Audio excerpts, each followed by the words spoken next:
본 게시물은 아시아출판사 스토리텔링 콘텐츠 연구소의 도서 인간 이재명이 출처이며 저작권자인 아시아출판사 스토리텔링 콘텐츠 연구소의 허락 아래 제작되었음을 알려드립니다. 이재명의 웹자 서전 에피소드 첫 번째. 이토록 오지에서 한 마리 담비처럼 내 고향은 경북 안동시 예안면 도촌리 지통마을이다. 첩첩산중 산꼭대기 기막힌 오지 화전민들의 터전. 지금도 버스가 다니지 않는다.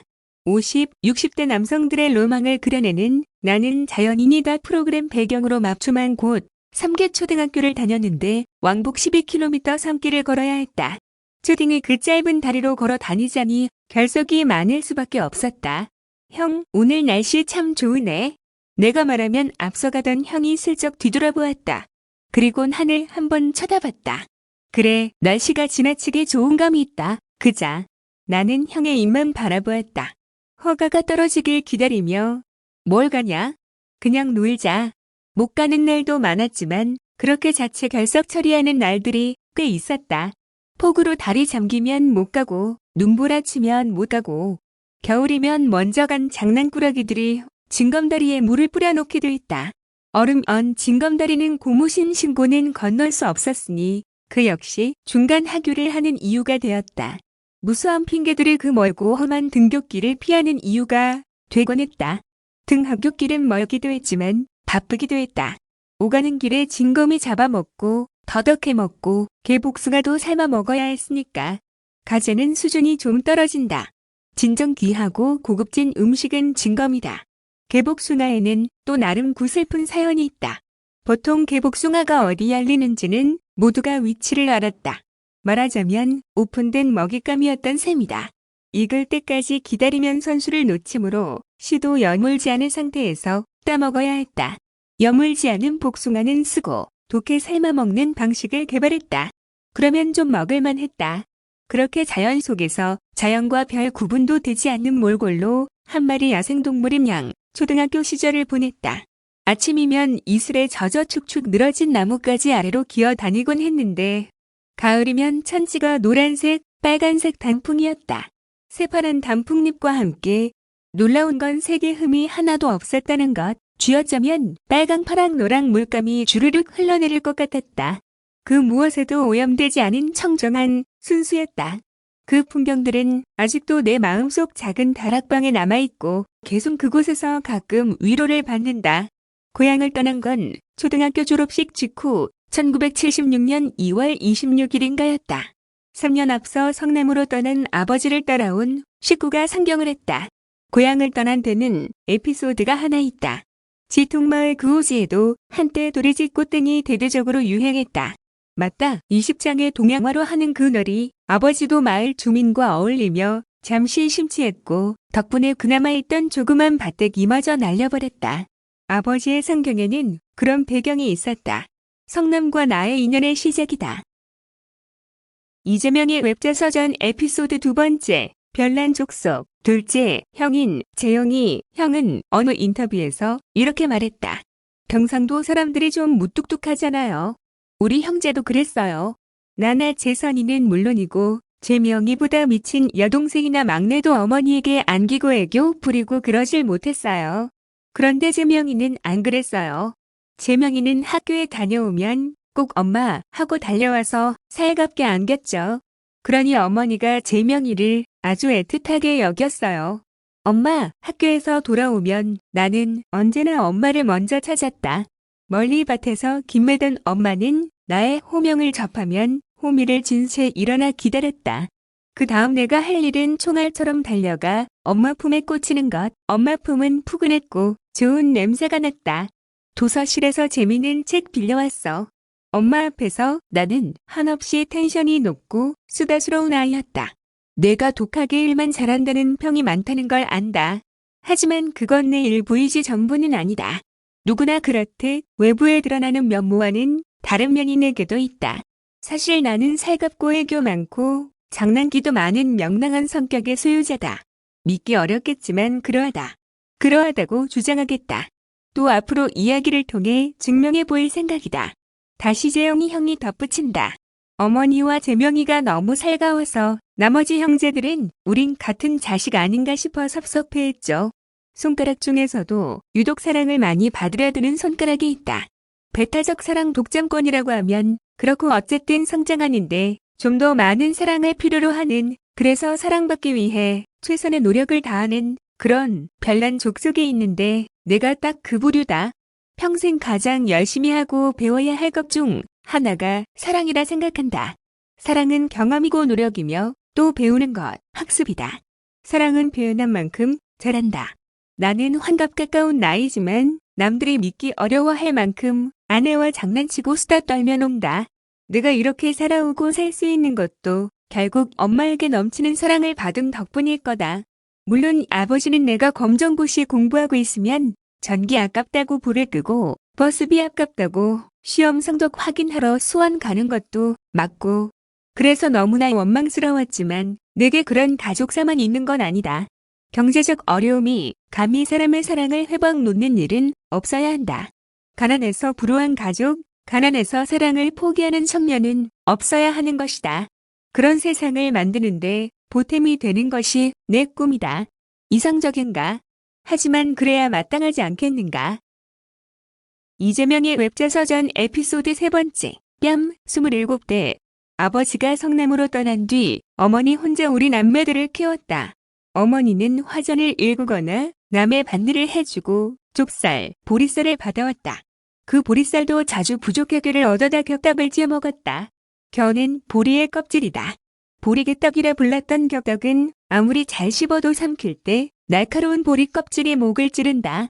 개떡 같다는 말에 개를 멍멍이가 아니라 개라고 내가 생각하게 된 이유다. 먹기 힘든 음식이었지만 나는 맛있는 표정으로 열심히 씹어 삼켰다. 엄마 표정을 슬쩍슬쩍 살피면서 목구멍 따갑다고 투정 부리는 남동생 여동생에게는 흘겨보는 것으로 눈치를 줬다. 크레파스나 도화지 같은 준비물을 학교에 챙겨간 적이 없다. 무슨 강조 기간도 많아 그때마다 리본을 사서 달아야 했는데 그것도 못 챙겼다. 또 봄가을이면 논밭에서 벼나 보리 이삭을 한 대씩 주워오라 했다. 아무리 열심히 주워도 뚝정이 한 홉 채우기조차 버거웠다. 아이들은 집에서 한 돛박씩 파오곤 했는데 나는 몸으로 때웠다. 학교의 요구나 지시를 상습적으로 어긴 나는 매를 맞거나 왕따를 당하거나 화장실, 청소로 떼속했다. 엄마에게 그런 얘기를 한 적은 없다. 아이들의 산과 들로 특화를 나가면 크레파스도 도화지도 없는 나는 홀로 교실에 남아있곤 했다. 적막한 교실은 햇살만 푸졌고 그 사이로 쓸쓸함, 외로움, 약간의 슬픔 같은 감정이 먼지처럼 보였다.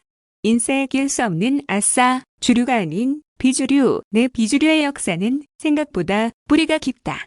새벽종이 울렸네 새 아침이 한 번은 새마을 운동으로 마을 길가에 코스모스를 심는 환경미화 작업을 했다. 나는 엄마를 도와댈 감을 해오고 밭일을 하느라 작업을 제대로 하지 못했다. 그런데 그게 딱 걸렸다. 선생님에게 내 사정은 통하지 않았다. 손바닥이는 머리통을 향해 날아왔다.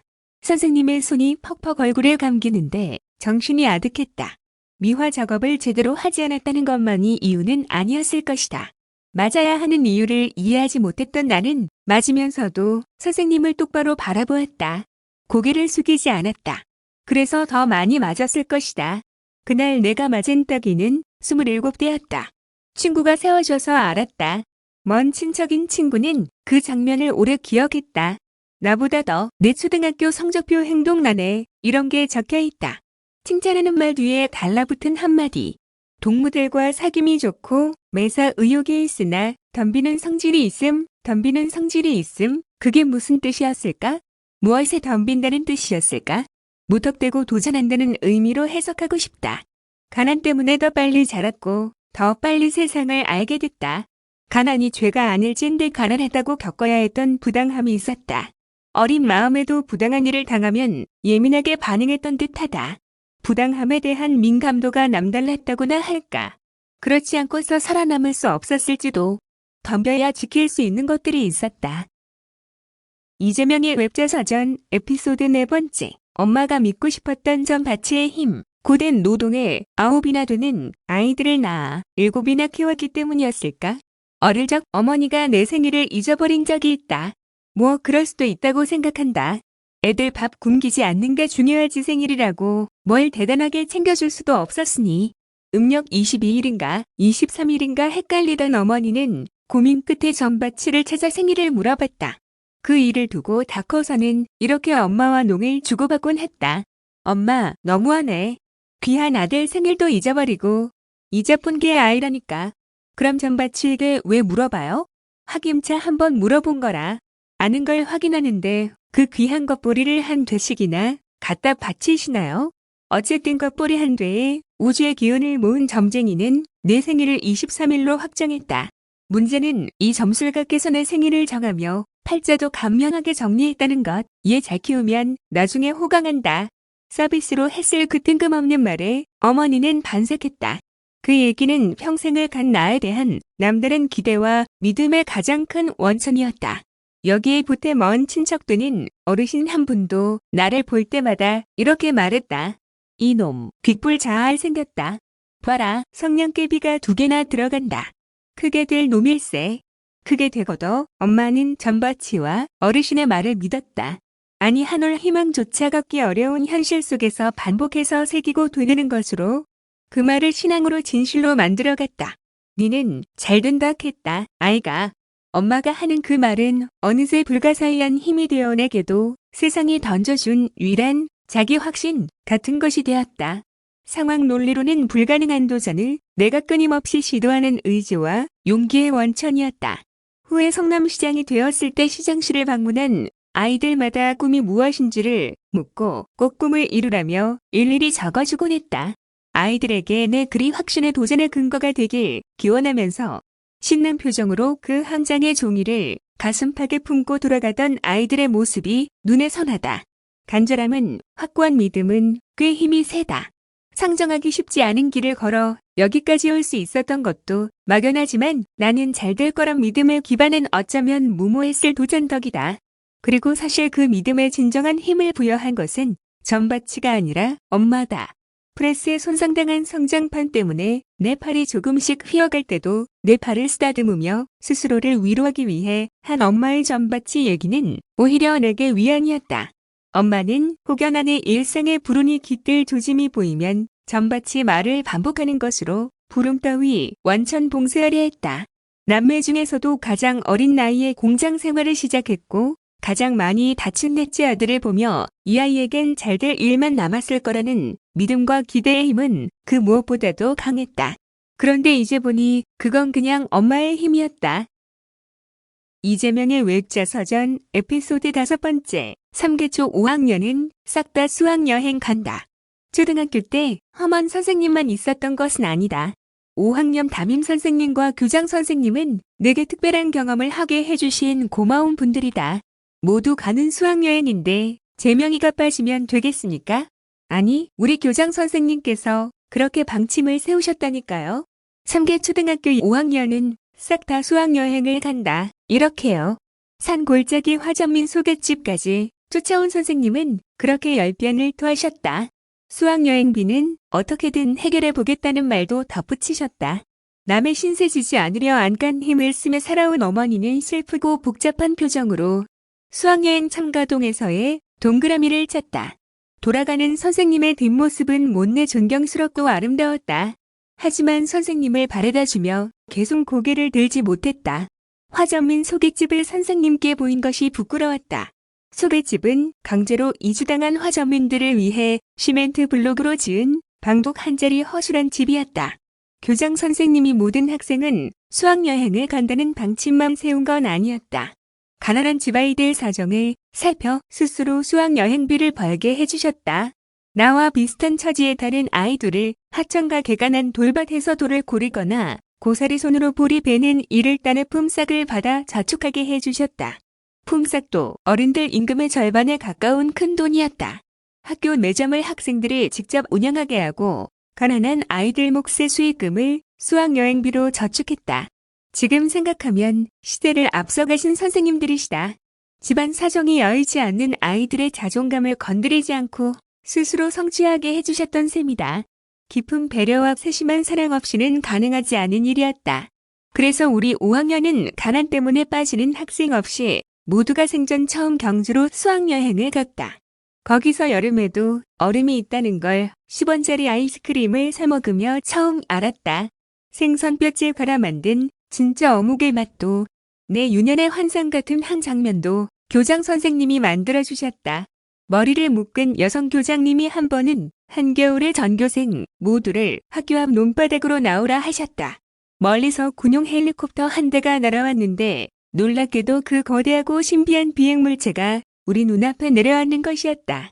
우리의 돌팔매질 대상이던 그 육중한 쇳덩어리를 가까이 보는 것만으로도 감격이었는데 교장 선생님이 조종사와 얘기를 나누더니 손을 흔들어 아이들을 불렀다.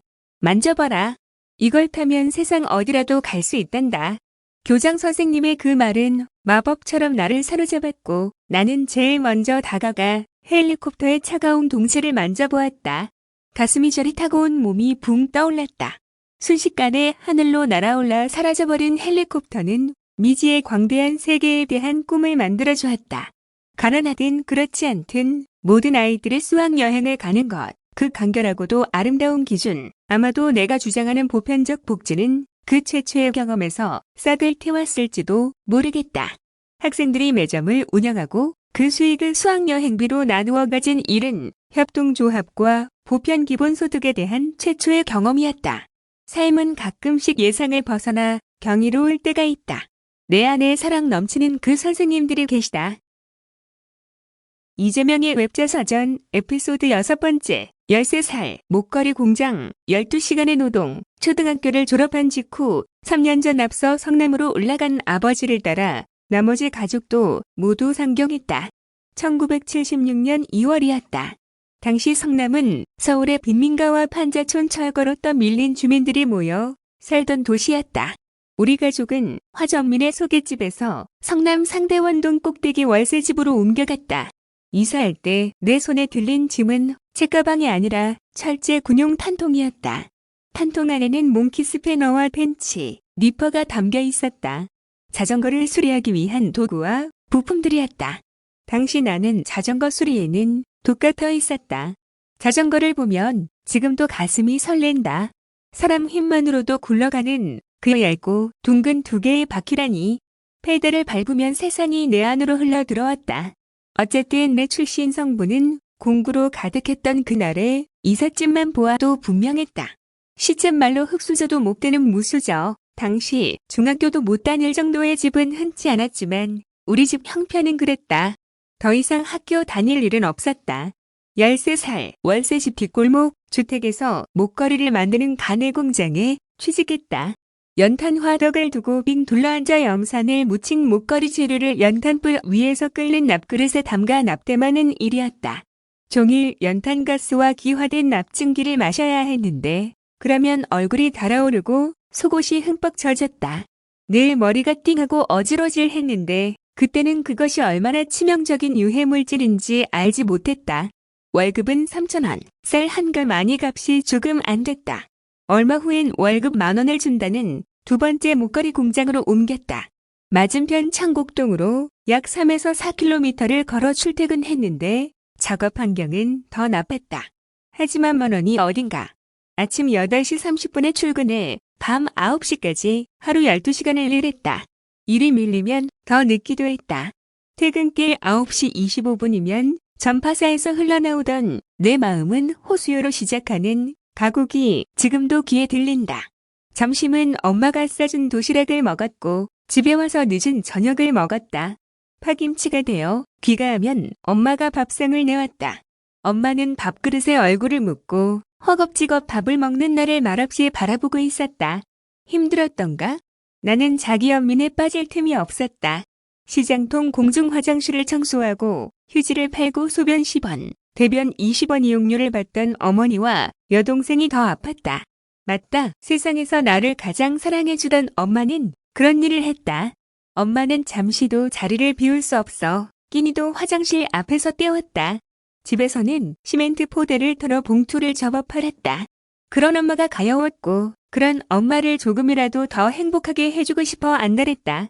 열악하다는 말도 사치스럽던 공장, 장시간의 노동, 내 마음 아픈 구석이던 엄마와 동생들, 그 시절의 풍경과 그 구석구석의 냄새는 내 뼈에 새겨져 있다. 그런 건 세월이 흐른다고 지워지지 않는다.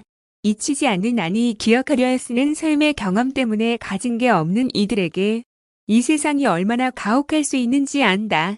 경제적 어려움으로 극단적 선택을 하는 수많은 누군가의 사연을 들으면 한없이 조급해지는 것도 그 때문일 것이다. 덜 가진 사람, 사회적 약자에게 우리 사회는 따뜻한 울타리가 되어주어야 한다. 그런 이들을 아끼고 보살피는 공동체여야 우리가 사는 세상이 정글이나 헬 조선이 아닌 행복한 보금자리일 수 있다. 지금 내가 하려고 하는 일, 하고 있는 일 모두 그 연장선에 있다. 그 일들은 선택의 문제가 아니어서 치열할 수밖에 없고 포기할 수도 없다. 이재명의 웹자서전 에피소드 7번째. 가난하다고 사랑을 모르겠는가. 석 달치 밀린 월급을 받기로 한 날이었다. 달뜬 마음으로 평소처럼 4km를 걸어 장곡동 목걸이 공장으로 출근했다. 하지만 공장 문이 닫혀 있었다. 상황 파악은 오래 걸리지 않았다. 사장이 직원들 월급을 떼먹고 야한 반도주를 한 것이었다. 밤 9시가 넘어 퇴근하던 길을 벌건 대낮에 타덜타덜 걸어 돌아왔다. 하루 12시간, 90일치의 노동이 가뭇없이 사라져버렸다. 요즘처럼 신고에 도움 받을 길도 없었다. 게다가 나는 13살, 취업연령 미달에 이름도 남의 이름을 빌려 다니던 중이었다. 엄마는 집에서 부업으로 북어포를 찍고 있었다. 엄마를 보는 순간 갑자기 눈물이 솟구쳤다. 깊이를 알 수 없는 억울함이 몰려왔다. 놀란 엄마가 뛰어나와 나를 안으며 토닥였지만 내 울음은 오히려 더 커졌다. 이제 돌아보건대 아마도 엄마가 더 아프고 억울하고 슬펐을 것이다. 다시 동마 고무라는 콘덴서용 고무 부품 공장에 취업했다. 모터로 회전하는 샌드페이퍼 연마기에 서출기로 찍어낸 고무기판을 갈아내는 일이었다. 소위 빼빠지는 것이었는데 얼마 지나지 않아 손바닥이 닳고 지문이 사라지더니 피가 흘러나왔다. 야근은 밤 10시, 철야는 새벽 2시, 전야하는 날이면 통금 시간 때문에 새벽 4시까지 공장 바닥에서 자다가 귀가했다. 통금 해제까지 잠이 안 오면 노래를 배우거나 얘기를 나누며 시간을 때웠다. 그때 강원도 출신 꼬마 노동자에게 배운 최초의 최신 유행가가 하남석의 밤에 떠난 여인이다. 하루는 연마기에 손가락이 말려 들어갔다. 부실한 치료 덕에 내 왼쪽 중지 손톱에는 지금도 검은 고무가루가 남아있다. 산업재해로 치료받는 기간에는 월급의 70%를 준다는 법 같은 건 알지도 못했고 회사에서도 그럴 마음은 전혀 없었다. 월급을 받기 위해 왼손에 깁스를 한 채로 공장에 나가서 남은 한 손으로 일했다. 한 손으로 일하는데도 월급을 다 준다는 것이 오히려 고마웠다. 재명아, 깁스 푼 다음에 나가라. 손이 남아나질 않겠다. 하지만 엄마는 나를 말리지 못했고 대신 나와 출퇴근길을 동행하는 것으로 안타까움을 대신했다. 밤늦은 시간까지 공중 화장실에서 일하다가 공장으로 데리러 왔고 철야하는 날이면 새벽 4시에 데리러 왔다.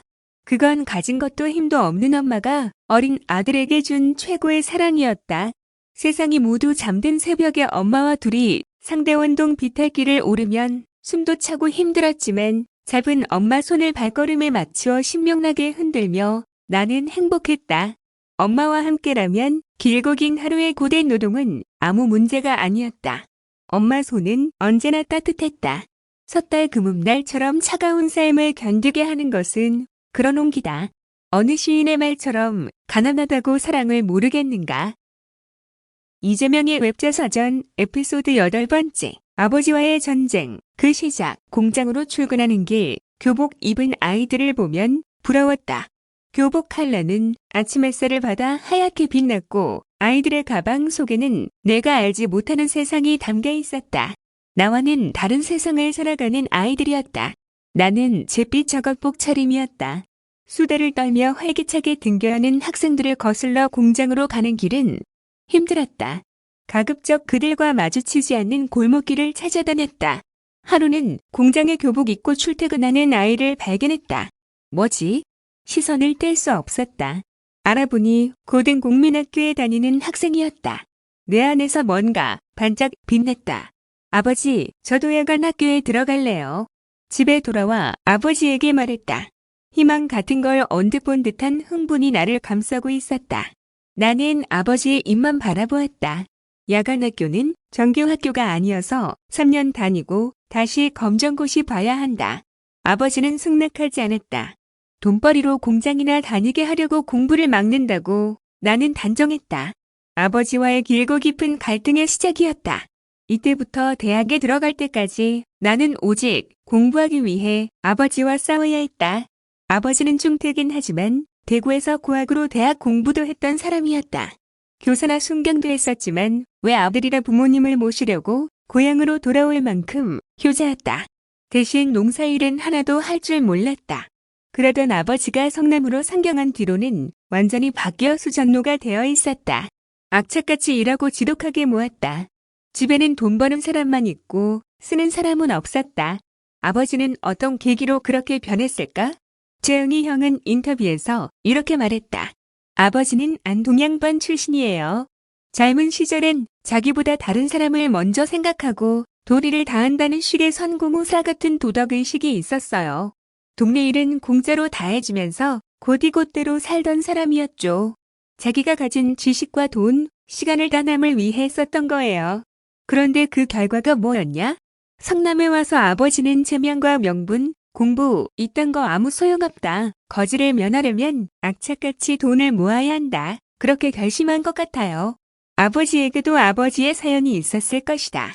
자신의 맘 같지 않은 세상에 상처받은 후로 원래의 자신을 부정하며 살았는지도, 어쩌면 아버지는 평생 화가 나 있었던 건지도 모른다. 하지만 14살 아들이 공장에 다니며 야간 학교에 가겠다는 걸 막는 아버지를 이해할 수 없었다. 권위적인 아버지를 둔 세상의 모든 자식들이 그렇듯 내게도 아버지는 언젠가 넘어야 할 산이었다. 야간 학교에 가지 말라는 말을 들은 날 이불을 뒤집어 쓰고 오래 울었다. 이재명의 웹자서전 에피소드 9번째, 내 몸 100개의 흉터, 빙과류 판매용 냉장고를 만드는 아준행동으로 공장을 옮겨 철판을 접고 자르는 일을 맡았다. 거대한 세링기에 철판을 올리고 페달을 밟으면 순식간에 단두대 같은 날이 떨어지며 두꺼운 철판도가 회속 종이처럼 가볍게 잘렸다. 동막 고무에서 매일 아들의 손바닥에서 핏자국을 봐야 했던 엄마의 조바심 때문에 공장을 옮긴 것이었는데 오히려 더 위험한 곳으로 간 셈이었다. 아준행동에서는 출근하면 군복 입은 관리자가 군기 잡는다고 줄을 세워놓고 소위 줄바따를 때렸다. 줄줄이 엎드려 벼차를 한 채로 엉덩이를 맞았다. 분량이 많이 난 날에도 빡따를 맞았다. 퇴근할 때는 군기를 유지한다며 공장문을 나서기 전 또 때렸다. 인권 같은 건 책에나 있는 얘기였다. 어느 날 옆에서 절단 작업을 하던 고참의 목소리에 고개를 돌렸다. 고참의 시선이 가닿은 곳에 무언가 떨어져 있었다. 꿈틀거렸던 것으로 기억에 남아있다. 사고를 당한 고참이에요 하더니 희죽 웃으며 그것을 얼른 집어들었다. 그는 이미 2번의 손가락 사고를 당했던 사람이었다. 고참은 봉지에 손가락을 담고 작업장을 뛰쳐나가면서 그때서야 비명을 질렀다. 나는 완전히 얼어붙은 채로 그 광경을 처음부터 끝까지 다 보았다. 희죽 웃던 고참의 얼굴이 눈앞에서 기괴하게 일그러졌다. 셔링기는 날이 예리해서 사고가 나도 처음엔 잘 몰라. 그냥 차갑고 선을 하지. 손을 들어보고야 아는 거야. 누군가의 귀에 소곤거렸다. 그날 밤 나는 긴 악몽을 꾸었다. 공장문은 출근과 동시에 굳게 닫혔다. 퇴근 때까지 점심시간이라도 공장 밖으로 나갈 수 없었다. 공장문을 확 밀고 나가 앞산에 흐드러지게 핀 진달래를 실컷 따먹고 싶었지만 그건 불가능한 소망이었다. 그곳에서 의지할 것이라곤 나와 같은 처지의 소년공들 뿐이었다. 초등학교도 제대로 마치지 못한 채 시골에서 올라와 산업여군이란 거창한 이름의 공돌이가 된 아이들, 언젠가부터 나는 엄마에게 도시락 하나를 더 싸달라고 했다. 자취를 하며 점심을 굶는 아이들과 나눠 먹기 위해서였다. 엄마는 흔쾌히 내 부탁을 들어주었다. 어느 날부터 다른 소년공들도 각자 도시락을 꺼내 나눠 먹기 시작했다. 별것 없는 뻔한 반찬에 딱딱하게 식은 밥. 충분하지는 않았지만 나눠 먹는 그 시간만큼은 즐거웠다. 함께 나누는 것 그 자체만으로도 행복할 수 있었다. 그 공장에서도 함석판을 자르느라 수없이 찔리고 베었다. 그 후에도 끊임없이 눌리고 떨어지고 꺾이고 소음과 유독약품에 노출되었다. 덕분에 내 몸에는 그 시절의 흔적이 남았다. 아마 100개도 더 될 것이다. 내 몸의 흔적은 사라지지 않는다. 그건 지문처럼 남아 나의 처음이자 끝, 전부를 이룬다. 소년공이었던 아이들, 그 가난했던 아이들의 맑은 슬픔이 여전히 내 안에서 찰랑거린다. 이재명의 웹자서전 에피소드 10번째, 15의 성공, 위험한 일을 피해보자고 용접에 눈독을 들였다. 열심히 용접공을 쫓아다니며 조수를 했지만 기술을 배울 기회는 돌아오지 않았다. 다행인지 아주 냉동이 문을 닫았고 아버지는 곧장 다른 공장을 구해왔다. 나는 또 다른 공장으로 떠밀려갔다. 스키 장갑과 야구 글러브를 만드는 대양 실업이었다. 그곳에서 시다에서 벗어나기 위해 열심히 프레스기를 익혔다. 셔링기 유경험자, 매서운 눈썰미와 일머리 덕분에 나는 다른 소년공들보다 빨리 프레스기 한 대를 차지하게 되었다. 무려 프레스공, 나름 성공한 15이었다라고 쓸어담한다. 성공은커녕 고무기판 연마기에 손이 남아나질 않아 공장을 옮겼더니 더 위험한 살인기를 만났고 셔링기에서 떠나오니 프레스기 앞에 앉아 있었다. 세상은 소년공의 안전에 아무 관심이 없었다. 대양 실업에서는 사흘이 멀다 하고 권투 경기가 열렸다. 권투가 인기 있던 시절이었다. 경기는 점심시간 공장 창고에서 벌어졌다. 직원 단합이나 복지 차원의 경기는 아니었다. 선수는 신참 소년공들이었고 선수 지명권은 반장과 고참들에게 있었다. 지명당한 소년공들은 무조건 글러브를 끼고 나가 싸워야 했다. 그리고 고참들은 자기들이 먹을 브라보콘 내기를 걸었다. 그리고 그 브라보콘 값은 권투 아닌 격투기에서 준 신참 소년공의 몫이었다. 하고 싶지도 않은 경기를 해야 하는 소년공은 경기에 지면 돈까지 내야 했다. 나도 지목당하면 꼼짝없이 경기에 나갔다. 한 달 용돈이 500원인데 브라보콘은 100원이던가? 경기에서 지면 브라보콘 3개 값인 하루 일당을 고스란히 빼앗겼다. 정말 개떡같은 경기였다. 나는 그때 이미 왼팔을 제대로 쓸 수 없었다. 벼락같이 떨어지는 육중한 구형, 프레스기가 왼쪽 손목을 내리치는 사고를 당한 것이다. 조금만 더 늦게 팔을 뺐다면 손목이 부어올랐지만 타박상이라니 하고 빨간 약과 안티프라민 연고나 바르고 말았다. 손목뼈가 깨졌을 거란 생각은 하지 못했다. 하지만 부기가 가라앉은 뒤에도 통증은 가시지 않았고 프레스기 작업을 제대로 할 수 없을 만큼 아팠다. 내색하면 프레스공 지위를 잃는다. 그래서 아픈 걸 참고 숨기며 더 열심히 일했다. 그게 평생의 장애가 될지 그땐 몰랐다. 프레스기에서 밀려나지 않는 것만 중요했다. 권투를 배워본 적도 없는 소년공들은 친구의 얼굴을 향해 주먹을 날리거나 형편없이 맞아야 했다. 이기든 지든 우리는 투견장에 끌려나간 강아지 같았다. 덩치가 작고 체력이 약하던 나는 경기를 빙자한 싸움에서 대부분 맞고 돈까지 뜯겼다. 맞는 것도 때리는 것도 싫었다. 거기에 돈까지 뺏기면 기분이 정말 엉망이었다. 집으로 돌아가는 길 나는 그저 공장을 옮기겠다는 말만 반복해 중얼거렸다. 이재명의 웹자서전 에피소드 11번째 중학과정 석 달 공부 공장에서 맞지 않고 돈 뜯기지 않고 점심시간에 자유롭게 공장 밖을 다닐 수 있는 사람이 있었다. 홍대리. 눈이 튀어나와서 개구리 눈이라 불리던 홍대리. 그는 공장의 왕이었다. 반장도 홍대리 앞에선 꼼짝 못했다. 홍대리처럼 되고 싶었다.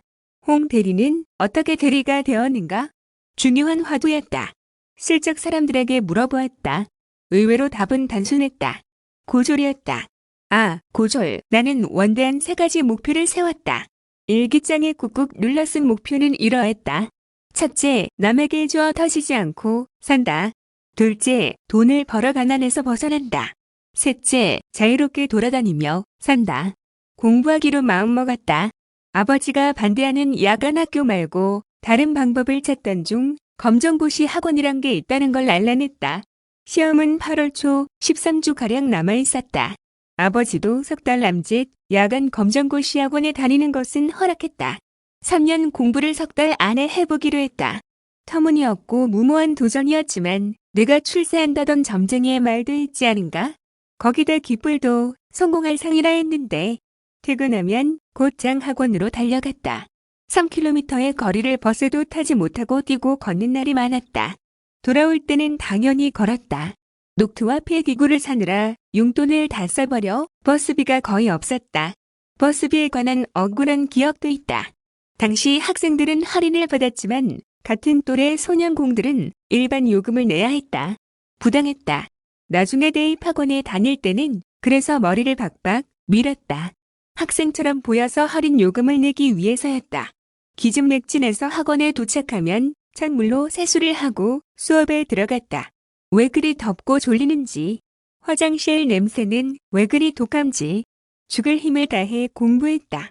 피곤했지만 행복했다. 그렇게 할 수 있었던 건 처음으로 칭찬이란 걸 들어본 까닭이다. 공부를 잘한다는 선생님들의 칭찬은 누구에게도 받아보지 못한 인정이었다. 학원에서 심정훈도 만났다. 그도 소년공이었고 수업이 끝나면 나처럼 남아서 수다지는 졸음을 참아가며 자습을 했다. 우리는 당연히 친해졌다. 친구 심정훈은 그 시절의 나에 대해 이렇게 말한다.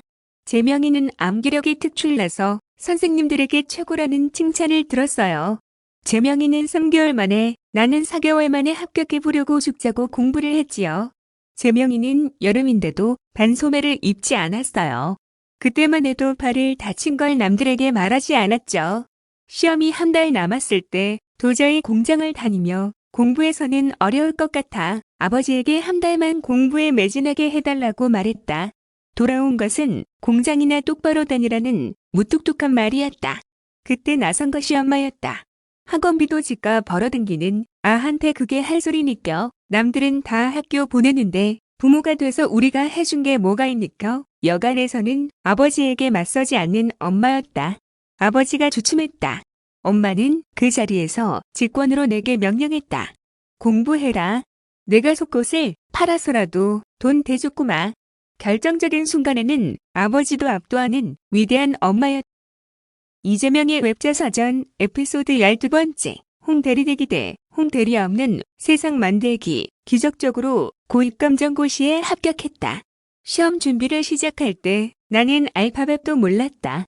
다른 과목은 몰라도 석 달 만에 영어 시험을 통과하는 것은 무리였는데 9과목 중 한 과목의 과락도 없이 합격했다. 원래 영어는 다음 시험의 과목 합격을 누릴 요량이었다. 그런 내게 영어 선생님이 비책을 가르쳐줬다. 사지선다형 문제에선 긴답이나 3번, 보기가 정답일 가능성이 높다는 것 덕분에 영어는 다 찍었음에도 45점이나 받았고 전 과목 평균이 70점을 넘어 중졸 자격을 얻었다. 확률의 과학을 벗어나는 이런 게 바로 기적이다. 엄마와 형제들이 축하해 주었다. 아버지도 조금 뿌듯하게 여기는 듯했다. 하지만 내가 다시 단과 학원에 드나들자 아버지는 빨리 공장을 알아보라고 독촉했다. 취업에 미적거리고 있으니 아버지는 새벽 3시에 나를 깨워 쓰레기 청소에 들어갔다. 상대원 시장 통과 동네를 오르내리며 쓰레기를 수거하고 폐지와 고무를 골라내야 했다. 아침에 등교하는 여학생과 마주치면 얼굴이 벌겋게 달아올랐다. 쓰레기를 치우지 않으려면 공장으로 돌아가는 수밖에 없었다. 나는 애써 태어난 척 콩대리의 왕국으로 돌아갔다. 중졸이 되었지만 달라진 것은 없었다. 대양 실업은 여전했다. 권투 경기도 빡다도 한 번은 공장에서 소원 수리를 받았는데 순진한 소년공 한 명이 빡다와 권투 경기가 없어졌으면 좋겠다고 적어냈다. 다음 날이 되자 홍 대리가 현장을 돌며 반장과 고참의 어깨를 툭툭 치고 지나갔다. 좀 잘하자. 홍 대리의 그 말은 서늘했다. 소원 수리에는 공장을 칭송하는 말만 있어야 했다. 분위기 파악 못한 그 민주적인 권위가 이제 막 참사를 만들어낼 참이었다. 홍 대리가 떠나자 폭행이 시작됐다. 작업 불량, 복장 불량, 청소 불량, 고참과 반장들은 온갖 이유를 들어 빡다를 휘둘렀다. 쓰나미처럼 한 차례 메타작이 지나간 다음 홍 대리가 다시 등장했다. 그는 우아한 자세로 아무것도 모른다는 듯 공장을 둘러보았다. 그의 얼굴에 만족스러운 표정이 떠올랐다. 그는 손 하나 까딱하지 않고 폭력을 사주하고 행하는 자였다.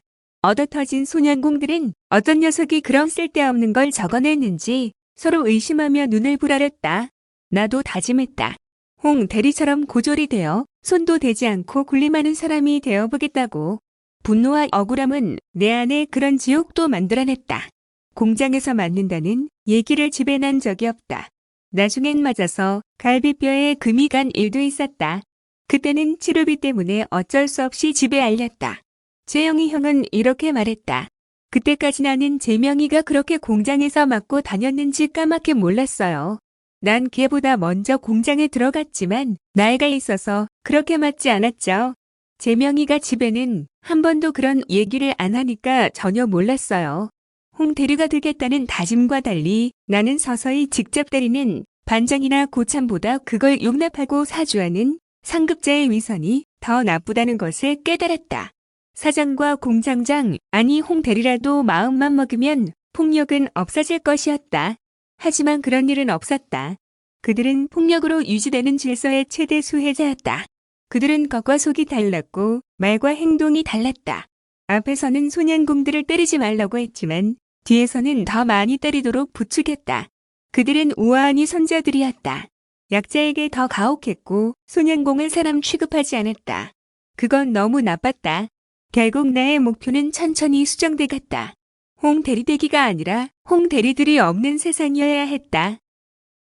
이재명의 웹자서전 에피소드 13번째 퇴근길 신앙송악이 대양 실업이 문을 닫았다. 새로운 일자리를 찾아 낯선 공장을 기웃거려야 했다. 소년공을 괴롭히던 홍 대리와 반장들도 어깨를 떨어뜨리고 공장 문을 나섰다. 이번엔 제대로 된 공장에 들어가겠다는 다짐 덕분이었을까? 종업원이 2,000명이 넘는 오리엔트 공장에 들어가게 됐다. 성남공단에서 넘버 3에 드는 공장이었다. 거기엔 예상치 못한 행운도 기다리고 있었다. 고2 검정고시 학원을 함께 다녔던 친구 심정훈을 만난 것이다. 말할 수 없이 기뻤다. 그날부터 우리는 단짝이 되어 붙어 다녔다.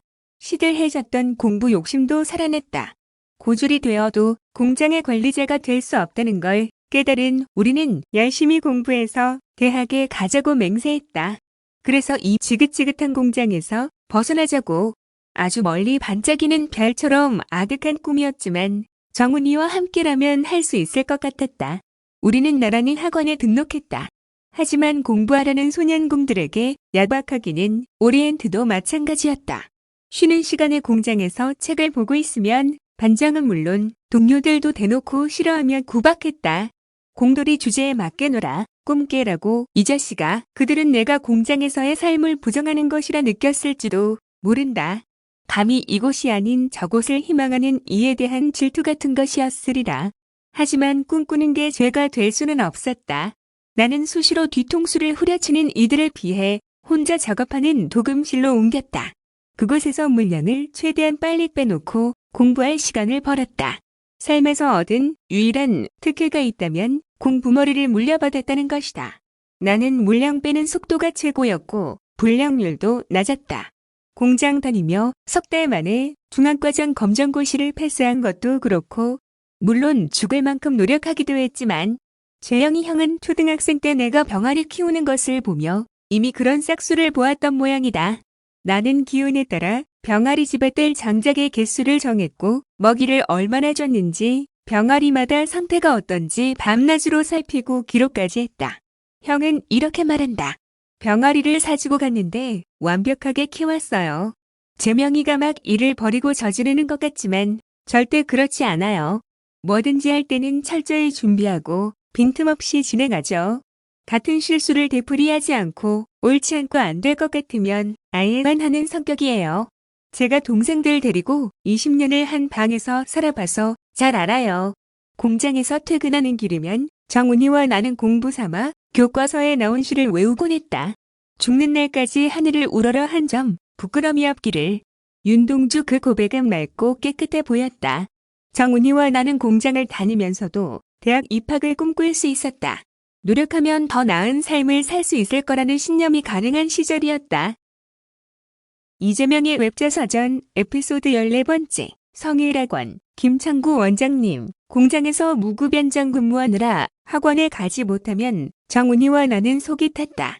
결국 조퇴를 해가며 학원에 가야 했다.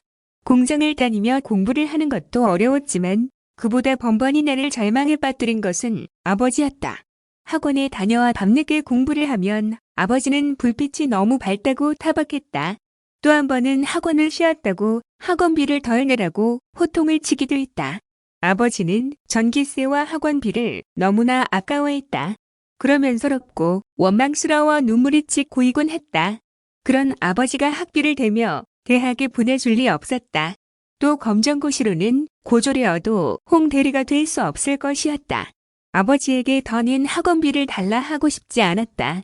지친 나는 결국 2달 다닌 단과학원을 그만두기로 마음먹었다. 그만둔다고 하자 원장님이 불러 이유를 물었다. 성일학원 김창구 원장님이었다. 돈이 없습니다. 원장님이 물끄러미 나를 바라보았다. 그래? 그럼 돈 내지 말고 다녀. 왜요? 너 공부하고 싶잖아. 나는 천천히 고개를 끄덕였다. 그럼 공부해야지. 공부하고 싶으니 공부하라는 말, 단순한 논리였다.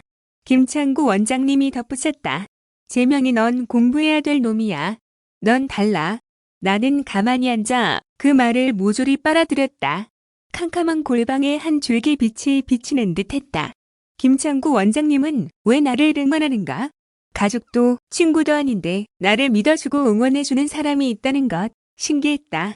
세상으로부터 건너온 후에는 처음이어서 낯설었다. 성일학원에서 무료로 공부하는 가난한 학생이 여럿이라는 건 나중에 알았다.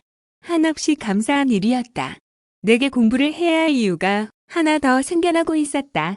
이후로 슬프고 힘들 때 김창구 선생님을 떠올리면 마음이 편해지고 자신감이 생겼다. 명문대에 입학하면 과외 교사를 해 스스로 벌어 다닐 수 있다며 길을 안내해준 이도 김창구 선생님이었다. 후에 사법고시 합격하고 찾아뵀다. 선생님이 눈물을 흘리며 나를 안아주셨다. 그 눈물이 잊히질 않는다. 보잘것없는 소년공을 귀히 여기고 아껴주셨던 김창구 선생님, 지금도 가끔씩 이 세상에 안 계신 그분이 무척 그립다. 이재명의 웹자서전 에피소드 15번째 심정훈과 절교하기. 어느 날 정훈이와 자취하는 친구로부터 정훈이가 담배를 피운다는 얘기를 들었다.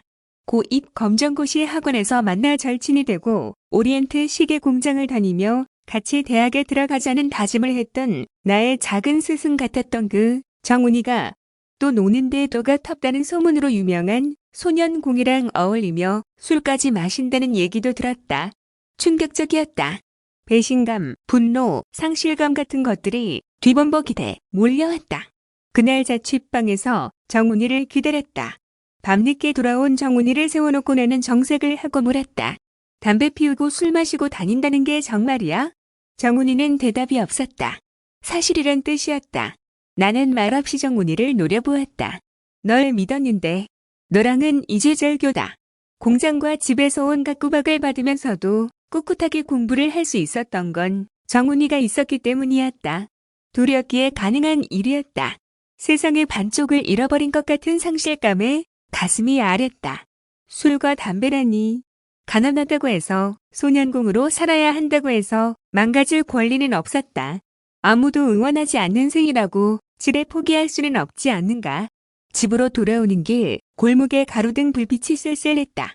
그날 이후로 나는 정훈이의 방에 가지 않았다. 외롭고 힘들면 찾아가던 유일한 도피처였다. 친구들이 가자고 해도 가지 않았다. 그것은 정훈이에 대한 내 무언의 압박이었다. 당시의 일기장에는 이렇게 적혀있다. 그건 정훈이에 대한 나의 멸시, 아니지, 의지를 보여주기 위한 것이다. 어떤 작가는 사랑은 무조건 주는 게 아니라고 했다. 사랑은 지각 있게 주는 것이고 마찬가지로 지각 있게 주지 않는 것이다.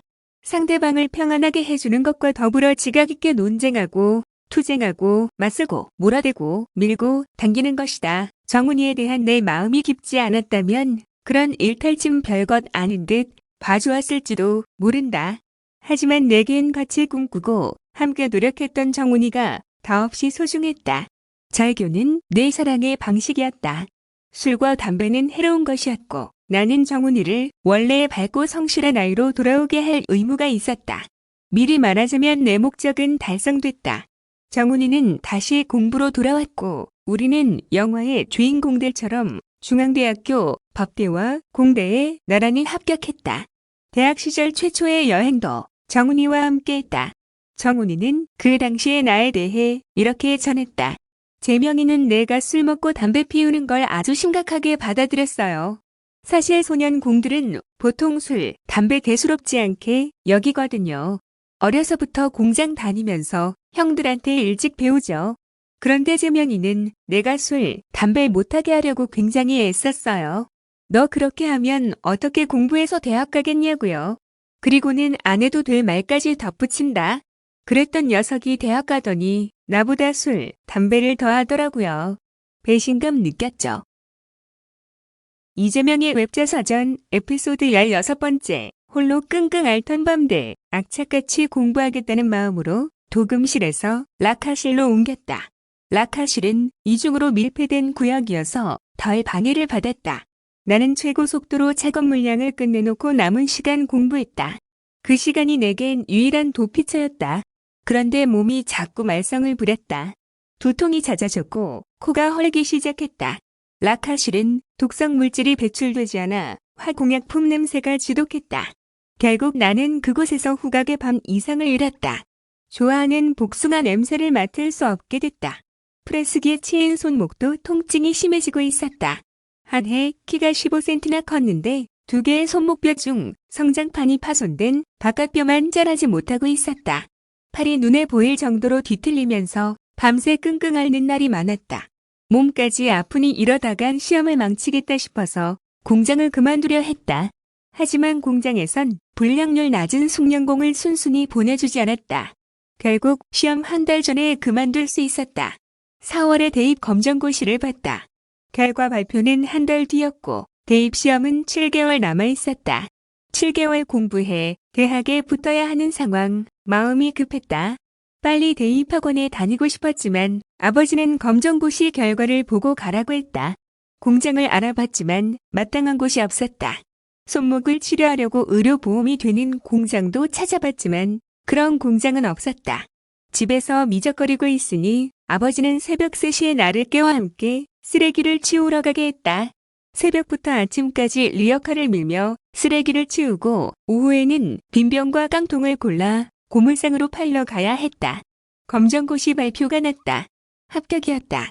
내겐 뿌듯한 성취였지만 아버지는 학원에 다니지 않아도 되는 야간 전문대학을 가라고 했다. 그럴듯한 대학에 들어가 공장을 벗어나려는 내 발버둥이 아버지의 눈엔 가당치 않은 도전으로 보였나 보다. 아버지에게 학원 보내달라고 해도 직장 안 나간다고 안 보내주고 미칠 노릇이다. 괜히 주먹으로 벽도 쳐보고 머리로 막 받았다. 산다는 사실이 귀찮아진다. 아버지는 자신이 할 일이란 악착같이 돈을 모아 번듯한 집 한 채를 마련하는 것이라 생각했던 것 같다. 결국 가족을 위한 일이었고 종일 일하는 아버지가 이해가 되지 않는 것은 아니었다. 하지만 그때 나는 아들을 응원해줄 든든한 지원군이 절실했다. 아버지가 쓰레기 잔뜩 담긴 리어카를 끌 때 뒤에서 밀던 것은 내였다. 하지만 아버지는 앞만 보고 힘겨운 발걸음을 내디뎌갔다. 이재명의 웹자서전 에피소드 17번째. 싸움닭과 무더니 나는 잘 될 거라는 자기 확신이 있었다. 잘 될 것이니 도전하지 못할 일이 없었다.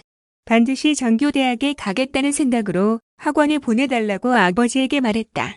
내 기세가 평소와 다르다 느꼈는지 아버지는 그달 안에 다시 취업한다는 조건으로 학원에 다니는 것을 허락했다. 하지만 학원에 다니는 와중에도 새벽마다 일어나 쓰레기는 치워야 했다. 취업에 미적거리고 있었더니 아버지는 새로운 제안을 했다. 아예 밤낮으로 자기와 일하면 어떻겠느냐는 것이었다. 종일 쓰레기를 치우라고?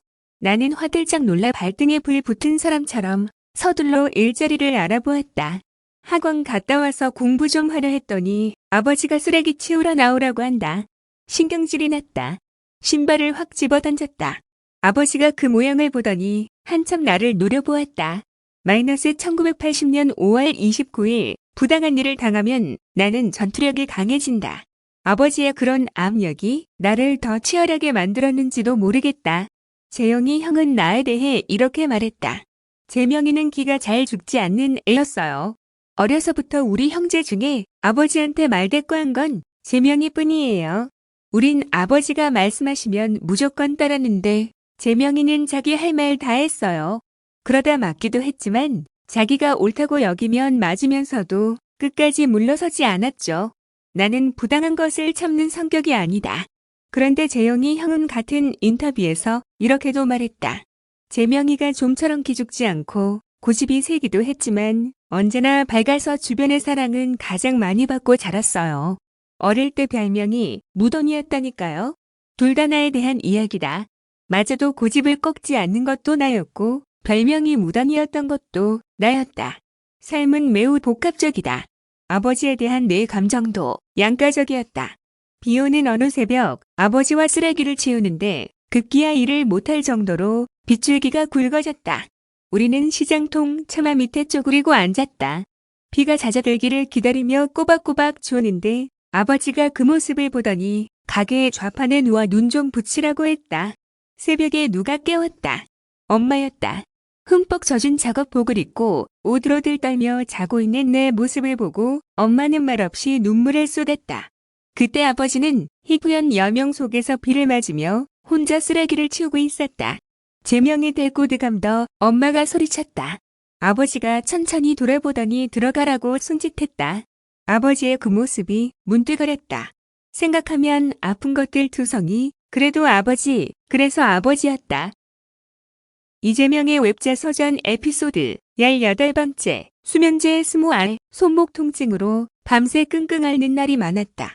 하지만 치료받을 길은 요원했고 치워야 할 쓰레기는 끝도 없이 나왔다.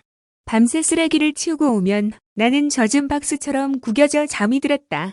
어느 날 잠결에 엄마와 아버지가 하는 얘기가 들렸다. 재맹이가 저러다 평생 빙신이 되며 우연히 껴 돈 벌어서 수술할 먹겠기라. 집 살랐고 못하는 돈으로 수술부터 시켜야 되잖겠느껴. 엄마의 말에 의식이 또렷해졌다. 그 돈은 아무도 손 못 대. 엄마와 아버지의 말이 머릿속에서 수없이 재생됐다. 한창 예민한 17살이었다. 가난은 아득해 보였고 한 팔을 못 쓰는 사람이 되어서도 살아갈 수 있을지 자신이 없었다. 온갖 절망적인 생각이 나를 삼키고 있었다. 눈물이 베개를 적셨다. 마침내 나는 모든 것을 포기하기로 했다. 대학 입시도 팔을 고치는 일도 부질없어 보였다. 열심히 살아 교복도 한번 입어보고 성공한 모습도 보여주고 싶었지만 불가능한 꿈이란 생각이 들었다. 엄마에게 얼마간의 돈을 달라고 했다. 수면제와 연탄을 사야 했다. 이상하다는 느낌을 받았을까? 엄마는 돈을 주면서 버릇처럼 입에 달고 살던 말을 다시 반복했다. 재밍아, 마음 단디 먹어야 된대이. 니는 크게 될 거라고 그랬지? 엄마의 말이 아프게 가슴을 찔렀다. 단하게 연탄불을 피우고 수면제를 먹었다. 잠은 쉬어오지 않았다. 세상과 영원한 작별이었다. 슬프기도 했지만 홀가분하기도 했다. 얼마가 지났을까? 나는 멀쩡하게 눈을 뜨고 다시 깨어났다. 연탄불은 꺼져 있었고 정신은 말짱했다. 공장 친구들은 그 정도면 죽는다고 했는데 수면제가 부족했던 모양이었다. 다시 기회를 보기로 했다. 그중 오리엔트 공장에서 사람을 뽑았다. 아버지가 원서를 내라고 했다. 어차피 죽기로 한마당이니 못할 것도 없었다. 취업이 안 될까 걱정됐던 아버지는 백을 쓰기로 한 모양인지 오리엔트 소위장에게 3,000원을 갖다 바쳤다. 돈이 아까웠지만 그렇다고 아버지에게 내일 죽어버릴 거란 말을 할 수는 없었다. 다시 약국에 들렀다. 또 수면제를 달라고 하면 이상하게 여길 듯해 이번에는 동생 핑계를 대고 수면제 20알을 샀다. 약사가 잔소리가 많았지만 귀에 들어오지 않았다. 유서를 썼다. 엄마에게 미안했다. 하지만 달리 방법이 없어 보였다. 너무 지쳤다고 말하고 싶었다. 눈물 때문에 글씨가 잘 보이지 않았다. 다시 연탄불을 붙이고 꾸역꾸역 수면제를 삼켰다. 이재명의 웹자 서전 에피소드 19번째 약사의 잔소리. 수면제를 20알이나 먹었지만 정신이 말똥말똥했다. 무슨 문제가 있는 것일까? 2번이나 그러니 이상했다. 그때 벼랑간 다락방 문이 열렸다. 매형이었다. 매형은 연탄불을 보고는 상황을 금방 눈치챘다. 차남, 오늘 오리엔트 면접 날인데 왜 이렇게 누워있어? 매형은 심지어 연탄가스가 가득 찬 다락방 상황을 모른 채 했다.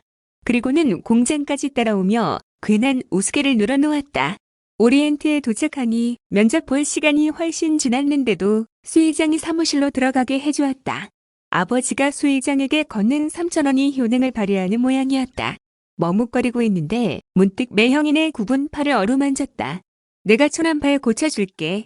걱정하지 마. 누나네는 우리 집보다 더 가난했다. 변변한 직업도 없이 과일 행상을 하는 매형에게 그럴 돈은 없었다. 그래도 그렇게 말해주는 매형이 눈물겹게 고마웠다. 자꾸 눈물이 나려 했다. 그제음 나는 툭하면 눈물이 났다. 오리엔트에 결국 합격했다. 그건 대학 진학의 완전한 포기를 의미했다. 돌아보지도 않을 생각이었던 오리엔트에 나는 고개를 숙이고 다시 들어갔다. 삶은 호락호락하지 않았다. 수면제를 먹었는데도 왜 잠들지 않았을까? 나는 이윽고 약사에게 속았음을 깨달았다. 그렇지 않고서야 20알씩이나 먹고서도 멀쩡하게 면접을 보러 갈 수는 없었다. 웬 어린 놈이 수면제를 달라 하니 상황을 짐작한 약사는 소화제 같은 것을 잔뜩 줬던 것이다. 동네 약국의 그 약사를 생각한다. 약사는 폭풍 잔소리를 해댔지만 어쩌면 속으로는 이렇게 말하고 싶었을지도 모르겠다. 얘야, 서럽고 억울하고 앞날이 캄캄해 죽을 만큼 힘들어도 삶이란 견디면 또 사라지고 살다 보면 그때 죽고 싶었던 마음을 웃어 넘길 수 있을 만큼 편안하고 좋은 날도 올 거란다. 그러니 힘을 내렴. 결국 우리를 살게 하는 건 서로를 향한 사소해 보이는 관심과 연대인지도 모른다.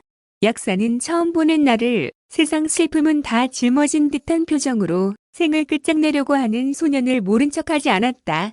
팔을 고쳐주겠다던 내 가난했던 매형의 말도 진심이었을 것이다.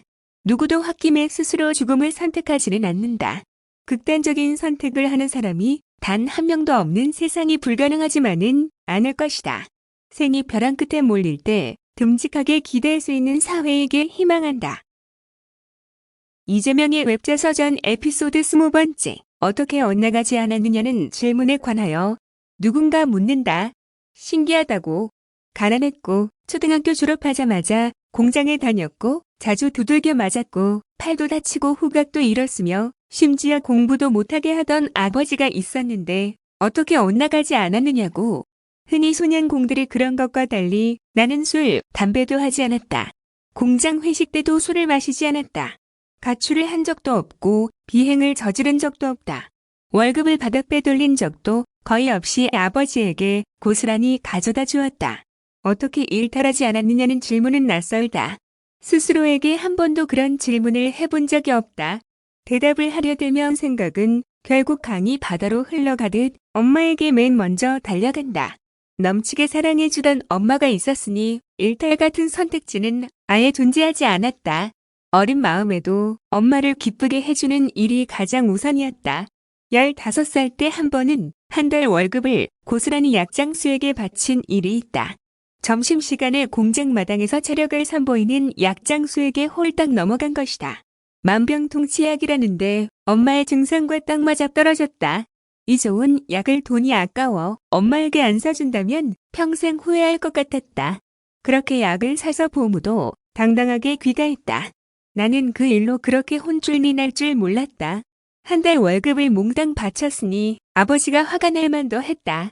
그 길로 이틀을 집에도 못 들어가고 우리 집과 뒷집 담벼락 사이에서 잤다. 공장에 다니면서 돈을 탐낸 적도 없다. 검정고시 준비할 때 용돈만으로는 책과 학용품을 살 수 없어 월급에서 몇천 원, 오리엔트 퇴직금에서 얼마 그렇게 한두 번 삥땅을 쳤을 뿐이다. 용돈으론 학원 갈 버스비도 부족했다. 공부를 포기하고 다시 오리엔트 공장에 들어갔을 땐 다시 월급을 고스란히 아버지에게 건넸다. 공부에 쓸 게 아니라면 내게 돈은 의미가 없었다. 그 즈음 하루는 엄마가 말했다. 그동안 내가 엄마에게 맡긴 돈이 5만 원이라고. 그 와중에도 용돈을 아껴 엄마에게 맡기곤 했던 것이다. 5만 원은 한 달 월급에 이르는 큰 돈이었다. 고민됐다. 평소에 카메라가 갖고 싶긴 했다. 찰나의 순간을 사로잡아 오래도록 기억하게 해주는 마법 같은 도구. 하지만 대입을 포기했으니 출세해서 엄마 호강시켜 드리겠다는 결심도 물거품이 된 상황이었다. 엄마에게 금가락질을 해주자는 생각이 들었다. 물론 카메라를 포기하자니 아까운 생각도 들었다. 일기장에는 그때의 범인이 고스란히 기록돼 있다. 아까워. 에이, 도둑놈아. 은혜도 모르니? 나는 결국 엄마의 손에 가느다란 금가락질을 끼워드렸다. 엄마는 처음에 엉뚱한데 돈을 썼다고 펄쩍 뛰었지만 어느 날 이렇게 말했다. 재밍아, 너는 이 가락지 끼고 있으면 세상에 부러본 것도 무서운 것도 없대이. 엄마는 슬프고 힘든 일이 있으면 손가락에 금가락지를 매만졌다. 그런 엄마를 보면 마음이 짠했다. 그리고 돈이 어떻게 쓰일 때 가장 빛나는지 알 것 같았다. 어떻게 엇나가지 않았느냐는 질문에 뭐라고 대답해야 할까? 모르겠다. 일탈조차도 사치였던 삶이라고 할까. 누구나 사는 게 너무 힘들어 잠시 엇나가더라도 멀리 가지는 마시라. 어딘가는 반드시 그대가 돌아오기를 기다리는 사람이 있을 것이다. 이재명의 웹자서전 에피소드 21번째. 대학 길이 열리다. 공부에서 길을 잃은 나는 평범한 소년공으로 돌아갔다. 공장에서 책을 보는 일도 없었다. 집에 돌아와 TV를 보며 놀고 있는데 술을 한 잔 걸친 재영 형이 불쑥 한마디 던졌다. 나처럼 평생 공돌이로 썩으려면 공부하지 마라. 임마. 형의 말이 아프게 나를 찔렀다. 누구보다 대학에 가고 싶은 나였지만 방법이 없었다. 전두환 국가보위비상대책위원회는 과외금 지령을 내렸다. 과외로 학비를 벌어야 대학을 다닐 수 있는 가난한 형편의 학생들은 길이 막힌 셈이었다. 목표도 없이 공장이나 다니는 내 모습이 동생들에게 어떻게 비칠까 싶기도 했다. 동생들은 저녁 시간이면 화장실을 지키는 엄마와 교대를 써주곤 했다. 창피할 텐데도 불평이 없었다. 막막해진 나는 성일학원 김창구 원장님을 찾아갔다. 검정고시를 준비할 때 무료로 학원을 다니게 해주었던 그분 말이다. 원장님은 본고사를 폐지하고 사지선 다형인 학력고사만으로 시험을 보게 된 것은 나 같은 검정고시 출신에겐 절대적으로 유리하다고 했다. 또 학비 문제에 대해서도 덧붙였다. 조금 있어봐라. 군바리들이 국민들의 인심을 얻으려고 뭔가 화끈한 대책을 내놓을 거야. 원장님의 말에 작은 희망이 생겼다.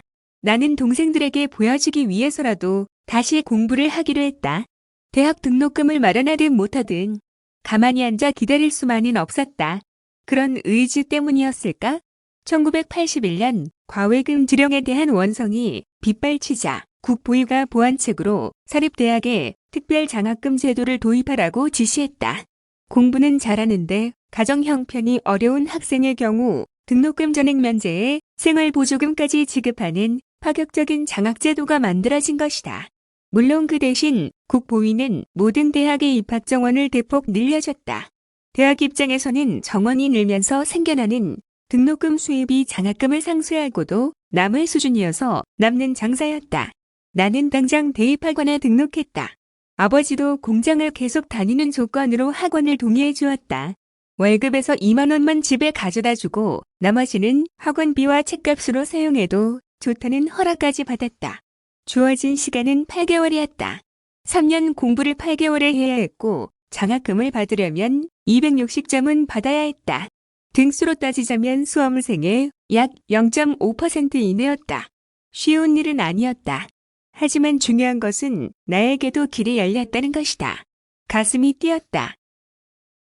이재명의 외자서전 에피소드 22번째. 야밤의 전력 질주. 대학에 들어가기 위한 치열한 시간이 시작됐다. 공장에서 퇴근하면 바로 학원으로 달려갔다. 저녁 7시부터 3시간 수업을 듣고 오가는 버스에서 영어 단어를 외웠다.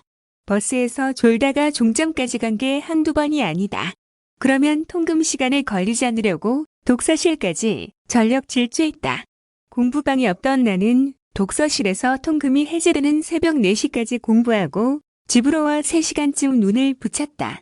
공장에서 학원으로, 학원에서 독서실로, 그리고 집에서 다시 공장으로 시간과 싸우고 졸음과 전투를 벌이는 매일매일이었다. 갈 길이 까마득한데 설상가상으로 공장에서 맞아서 갈비뼈가 부러지는 일이 생겼다. 아파서 견딜 수가 없었다. 의사는 가만히 누워 통원 치료를 해야 한다고 했지만 그럴 시간도 돈도 없었다. 결국 치료비 때문에 어쩔 수 없이 재영 형에게 맞은 사실을 말했다. 그때까지도 형을 비롯한 가족들은 내가 공장에서 맞는다는 걸 모르고 있었다. 형은 펄쩍 뛰며 공장으로 찾아가 동생 때린 놈을 가만두지 않겠다고 으름장을 놓았다. 형 덕분에 사과는 물론 치료비까지 받았다. 의사도 폭행으로 인한 상해는 의료보험이 안 되는 것을 사고를 해서 보험 처리해주겠다고 했다. 고마운 일이었다. 그렇게 갈비뼈가 부러진 채로 출근도 하고 학원에 가고 밤새 공부했다. 절박함이 있었다. 죽으려 했으나 죽지도 못하고 팔은 불구가 됐으니 해볼 수 있는 건 공부밖에 없었다. 여기서 물러서면 내일을 기대하기 어려웠다. 죽느냐 사느냐의 문제였다. 하지만 학원을 2달 다니고 또 그만둬야 했다. 아버지는 알다가도 모를 사람이었다. 집부터 마련해야 한다고 학원에 나가지 못하게 했다. 월급의 일부를 집에 가져다 주는데도 그랬다. 부러진 갈비뼈도 막지 못한 학원행을 돈이 가로막았다. 하지만 나도 이번에는 물러설 생각이 없었다. 이제부터 제가 번 돈은 제 공부에 쓸 거예요. 그것은 선언이었다. 공장을 벗어나겠다는 선언이자 당장의 집 말고 미래에 투자하겠다는 선언. 그것은 합당해 보였다. 그렇게 나는 월급을 모으기 시작했다. 다시 학원에 복귀한 것은 2달 뒤 3개월 월급을 모아 가능했다. 남은 시간은 이제 4개월. 더 이상 공장 다니면서 장학금 받을 성적을 낸다는 건 불가능하다는 판단이 섰다. 나는 비장한 각오로 오리엔트를 그만두었다. 그리고 야간반이 아닌 주간반에 등록했다. 4개월 동안 원 없이 공부했다. 친구 심정훈도 마음을 다잡고 함께 공부했다. 우리는 같은 독서실에서 서로를 깨워라며 밤을 새웠다. 독서실까지 전력 질주하던 그 밤을 생각한다.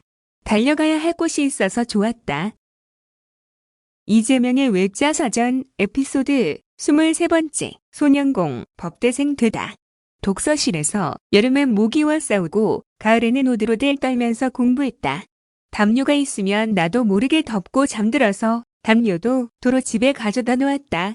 책상에 볼펜을 곱게 세워놓고 공부하다 졸면 이마가 찔리게 했다. 나중에는 가슴 닿는 부분에 앞정도 붙여놓았다. 그때 많이 찔렸다. 처음 찔릴 때는 정신이 번쩍 들었는데 나중엔 찔린 채로 자고 있기도 했다. 덕분에 참고서 곳곳에 핏자국이 남았다. 말 그대로 혈투였다. 나와 함께 공부했던 친구 심정훈이는 이렇게 말한다. 재명이는 한 번 한다고 하면 그렇게 지독하게 하는 친구였어요. 하여튼 집중력과 끈기는 천하무적이었죠. 학원에서 점심과 저녁에 양은 도시락에 식은 밥을 먹었는데 나중엔 도시락도 1개로 줄였다. 배가 부르면 졸렸기 때문이다. 그런 내가 애처로웠던 엄마는 밥을 꽉꽉 눌러 도시락을 싸주곤 했다.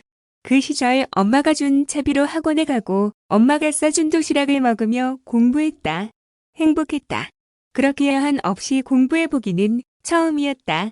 마침내 대입 학력 고사일은 1981년 11월 24일이 밝았다. 대입 준비를 시작할 때 내 모의고사 성적은 전국 30만 등밖이었다.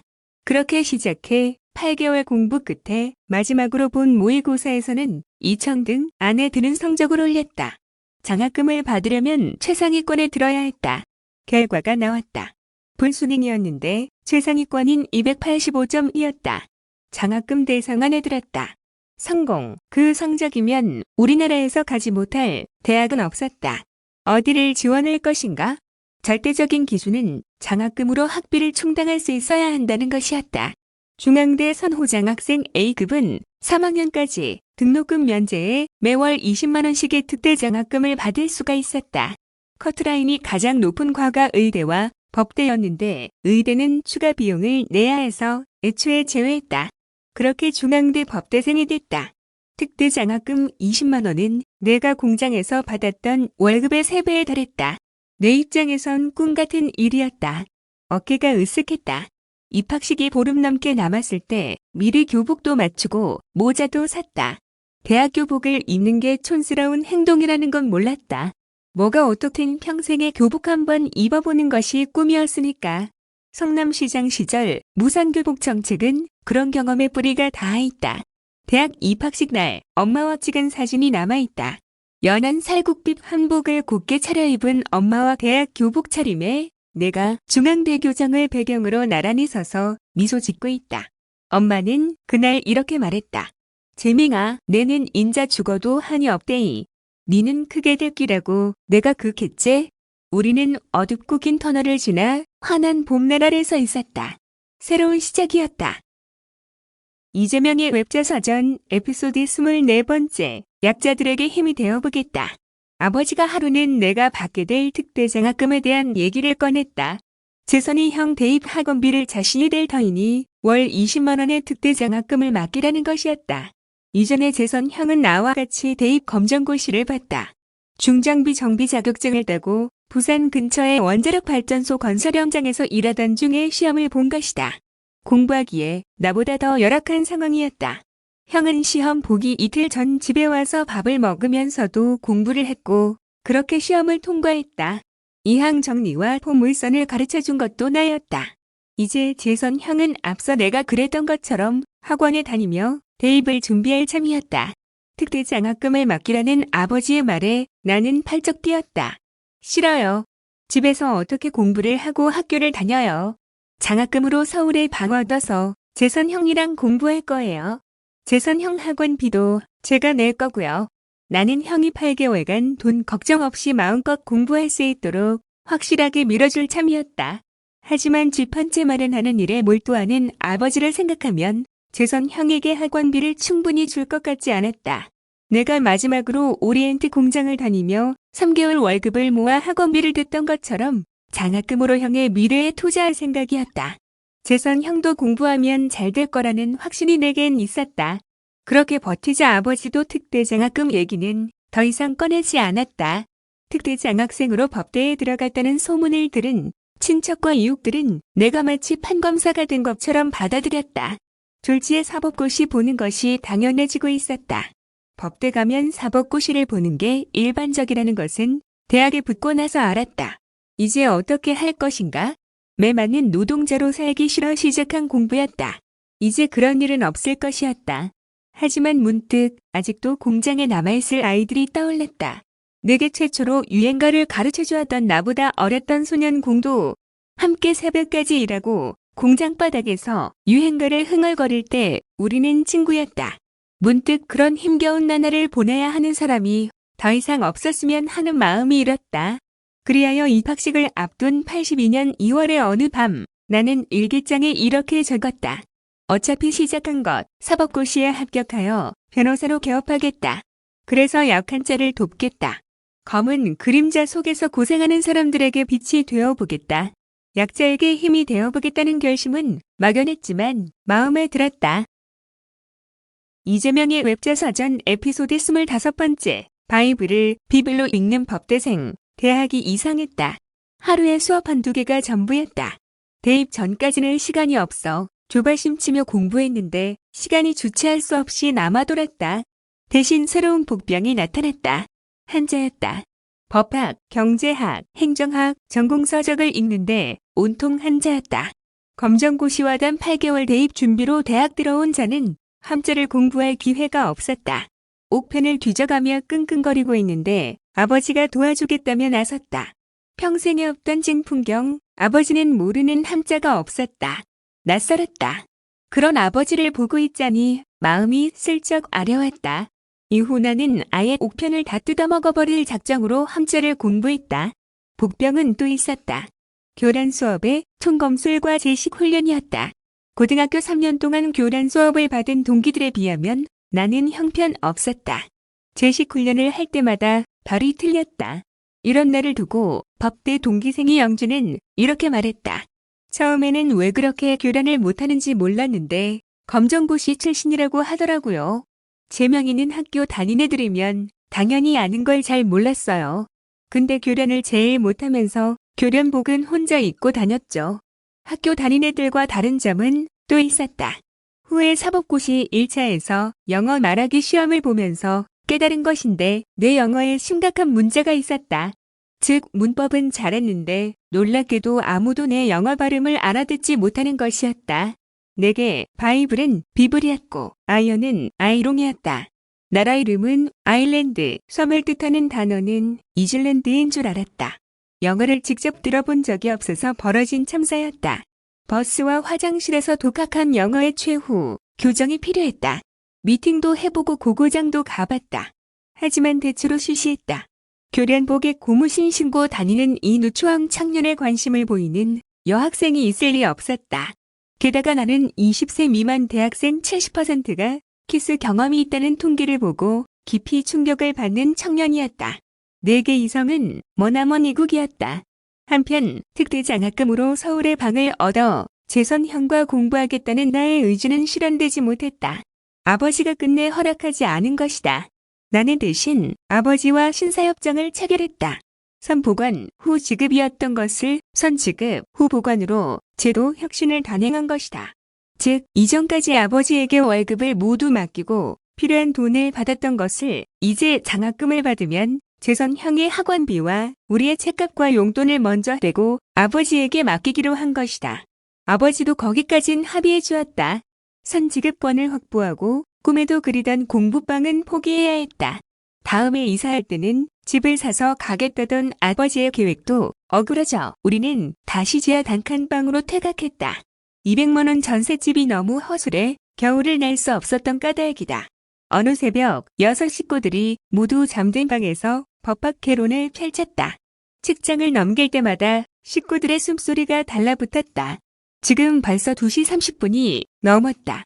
엄마, 아버지, 형, 동생의 숨소리가 들린다. 잠에 깊이 빠진 모습들, 이렇게 한 방에서 고생하며 살지만 정만 있으면 되는 것 아니겠는가? 이렇게 살았기에 우리 형제는 우애가 있다고 생각한다. 비록 아버지와는 등지고 살아가는 듯하지만 우리 가정에도 영원한 행복이 오기를. 이재명의 웹자서전 에피소드 26번째. 광추령, 한계령, 소천봉과 비선대. 대학 첫 학기는 대충 보낸 하루에 대한 자책과 내일부터는 공부에 매진하겠다는 다짐 사이에서 끝났다. 7 식구 복탁거리는 단칸방에서는 공부가 잘 되지 않았고 동기들보다 1살 일찍 대학에 들어온 나는 사법고시도 3학년에야 볼 수 있었다. 졸업 정원제에 반영하는 성적도 2학년부터 적용됐다. 문득 이것은 1학년 때는 놀도록 하라는 어떤 초자연적 명령이 아닐까 하며 합리화에 골몰했다. 결국 여름방학을 맞아 여행이란 걸 해보자 결정했다. 수학여행을 빼면 삶은 지금껏 단 한 번도 내게 여행의 기회를 주지 않았다. 친구 심정훈이에게 말하니 적극 반겼다. 우리는 교양과목 교재는 한권만 사서 돌려보며 책값을 아꼈다. 그렇게 모은 돈을 몽땅 털어 강원도로 떠나기로 했다.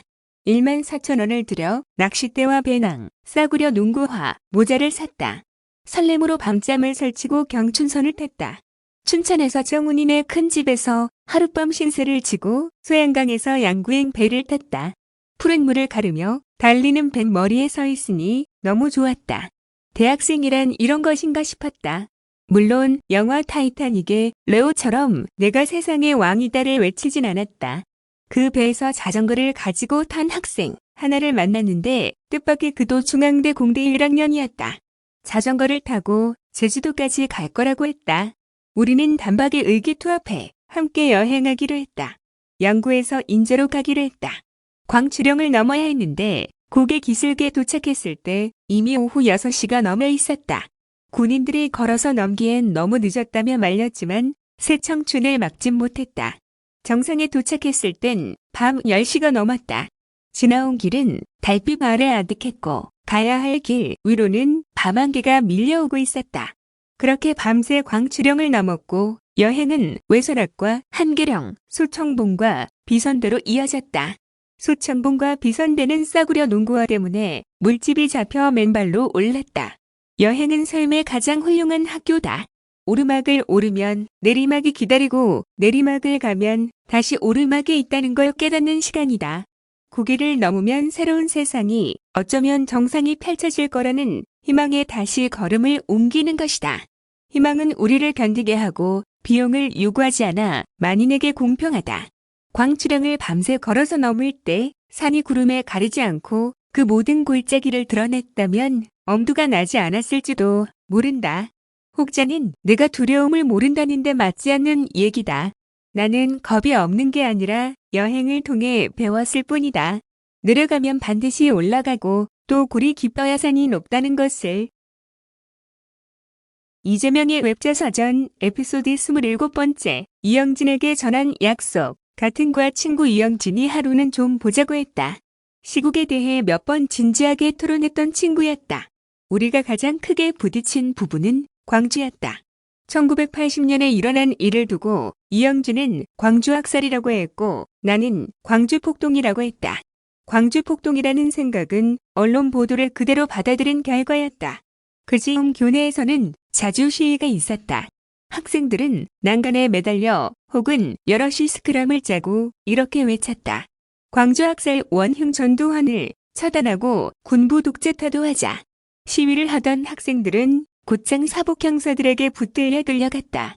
신입생인 나는 저런 학생들이 언론에서 말하는 의식화된 불순 학생들인가 했을 뿐이다. 나를 부른 이영진은 동아리방에서 광주 학살 현장을 담은 비디오를 보여주었다. 비디오에는 군인들이 시민들을 잔인하게 학살하는 장면이 담겨 있었다. 충격적이었다. 일상복을 입은 시민들이었다. 무장하지도 않은 내 주변에 있을 법한 평범한 사람들, 그런 시민을 무장한 계엄군이 잔인하게 죽이고 있었다. 소름이 돋았고 믿기지 않았다. 폭도는 광주 시민이 아니라 군부 독재 정권이었다. 내 안에서 의식의 껍데기가 깨져나가는 소리가 들렸다. 며칠 동안 영상이 눈앞에 아른거렸다. 내가 어떻게 전두환 정권의 언론에 속았는지를 생각하면 창피하고 화가 났다. 분노가 지나간 뒤에는 고립된 채로 싸워야 했던 광주 시민들에게 마음이 가다했다. 가족과 친구, 이웃의 죽음을 목도해야 했던 슬픔이 떠올랐고 죽음을 각오하고서도 포기할 수 없었던 용기와 신념을 생각했다. 마음이 무거웠다. 이윽고 이영진은 내게 불의한 정권에 맞서 싸우는 활동에 함께하지 않겠느냐고 물었다. 나는 문득 되물었다. 넌 노동자들 한 달 월급이 얼마인지 알아? 시위하는 학생들이 노동 3권 보장하라고 구호를 외칠 때 속으로 노동에 대해 뭘 안다고 노동 3권 운운하나 생각하던 내였다. 의외로 이영진은 제대로 된 대답을 했다. 알고 보니 그도 가난한 집안의 학생이었고 주변 친구들이 공장에 다니고 있었다. 나는 또 물었다. 집안 형편이 그러면 데모하면 안 되지 않아? 죽은 사람도 많은데 뭐? 이영진은 광주에서 죽은 사람들을 말하고 있었다. 야, 넌 공부하고 운동 같은 건 부잣집 애들이 좀 하면 안 되냐? 나는 대뜸 이렇게 말했다. 그리고 우리 사이로 긴 침묵이 흘렀다. 이윽고 내가 대답했다. 지금은 어려워. 미안해. 하지만 사법고시 붙은 다음에 판검사하고 변호사 돼서 그때 함께 할게. 어려운 사람들을 위해서 일할 거야. 이건 내 약속이야. 약자들에게 힘이 되겠다는 건 법대에 붙은 뒤 일기장에 써내려간 결심이기도 했다. 이영진은 그때 내 약속을 믿었을까? 내가 변호사 기업 1년 뒤부터 합류해 지금까지도 나와 함께하는 이영진은 이렇게 말했다. 제명의는 명석한 데다 공장 노동자 출신이라는 소문이 돌아서 계속 주목했죠. 제명의의 대답을 듣고 정말 그럴까? 의구심이 아주 없지는 않았지만 저는 믿었어요. 제명의가 약속 안 지키는 친구들을 무척 경멸한다는 걸 알고 있었거든요. 안 할 거면 난 못해. 난 안 해. 틀림없이 이렇게 얘기했을 친구니까요. 이재명의 웹자서전 에피소드 29번째. 투석 전만 참여하는 고시생. 1984년 5월 사법고시 1차 시험에 합격했다. 처음 응시한 것이었고 만 20살의 봄날이었다. 대구에서 합격 소식을 들었다.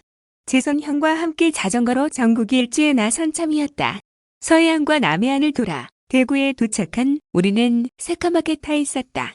대구에서 재선형과 함께 축배를 들었다. 그 해는 아버지에게도 봄이었다. 필생의 과업이던 직장만에 성공한 것이다. 안도감 때문일까? 아버지는 돈 얘기를 덜 하는 대신 자주 웃었다. 사람이 바뀐다는 게 신기했다. 하지만 사법고시 1차 시험은 시작에 불과했다. 2차를 통과해야 한다는 부담감이 묵직하게 다가왔다. 2차는 수석 합격자도 통과를 자신하기 어려운 시험이었다. 2차 시험을 준비하기 위해 신림동에 있는 관악고시원에 들어갔다. 학교에선 수시로 시위가 벌어졌다. 군사 독재 타도와 학원 민주화를 외치는 시위 대열에는 친구 이영진과 박정추가 있었다. 이영진은 나를 운동권 동아리에 가입시키려 했던 친구였고 박정추는 행정학과 학생회장을 하고 있는 동기였다. 나는 집회에는 참여하지 않았다. 감옥 갈 각오를 하고 싸우는 친구들 옆에서 고시 공부만 하는 내가 구호를 외치는 건 양심이 허락하지 않았다. 대신 학생들이 집회 후 투석전에 나서면 그때는 나도 뛰어들었다. 뒤통수 바로 위에서 최루탄이 터져 최루가스를 하얗게 뒤집어 쓰고 몇 주간 두피가 벗겨지기도 했다. 가을이 절정이던 10월의 어느 날이었다. 그날도 투석전이 벌어졌다. 집회가 있다는 통문을 듣고 학교에 갔던 나도 투석전이 시작되자 함께 돌을 던졌다. 시위가 끝나고 학교를 빠져나와 박정추와 막걸리를 마셨다. 잔을 사이에 두고 앉은 박정추도 특대 장학금을 받는 수재였다. 지난 봄까지만 해도 열심히 행정고시를 준비하던 그는 학도국단을 없애고 총학생회를 만들 때까지만 공부를 미뤄두겠다고 했다.